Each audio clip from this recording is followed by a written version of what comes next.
do not need assault weapon bans or other such new laws. What we need is Democrats to enforce the laws against assaulting people's rights in general. But if they don't enforce the laws we have with their soft on crime, defund the police mentality, what's the purpose of creating new laws other than to disarm law-abiding citizens? And we've seen time and time again their soft on crime mentality, that they have literally incentivized criminality. They've incentivized the predators to come out and be emboldened.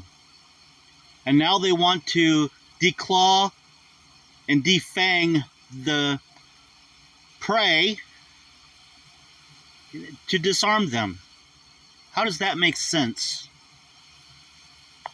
Let's hear what Kamala Harris has to say. There joins us now live from the newsroom. Suzanne? Joe Marie, for many attending, their reasons were personal after losing a loved one to gun violence. Thousands of attendees from all over the country, including student volunteers and survivors of gun violence, attended the Everytown for Gun Safety Action Fund's annual conference at McCormick Place. They've come together to share ideas on ways to combat gun violence. Vice President Kamala Harris spoke at the event.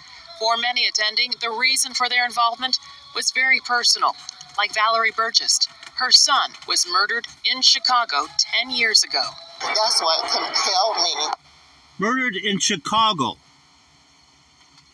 a place where they have some of the strictest gun laws in the United States, but has some of the highest crime and violence. Guns are not the problem. Oh, Russell Brand, cool. Guns are not the problem. It's the violence, it's the mentality that is the problem. That we've become a country without...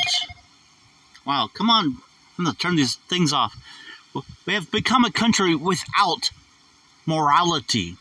In a country that's lacking morality, we don't need a disarmed populace. We need a populace able to defend themselves. When there's, according to the FBI, several hundred defensive use of firearms per year versus the 10,000 roughly firearm homicides per year,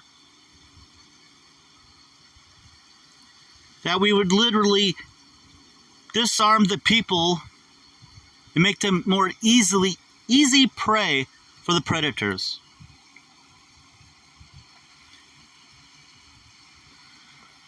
To get involved in this movement, because who wants to have to bury their child?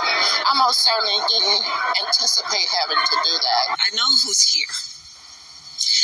And so many of the leaders who are here because you have chosen to translate your grief and your fear into the empowerment of communities and our country. And it's an extraordinary thing that you are doing. Vice President Harris also told the... And she goes on and on about assault weapons. They're not assault weapons until they assault someone. Technically. What they are is a militia man's rifle. Weapons related to militia. United States v. Miller. Weapons specifically related to military militia are specifically protected by the Constitution. So that makes an AR-15, which is involved in less homicides than hammers, knives, bare hands per year. Makes no sense to ban these weapons other than to disarm law-abiding citizens. All right. At the risk of rambling on, I'm going to cut it off there. Say good morning, good night, depending where you're at in the world and what time it is.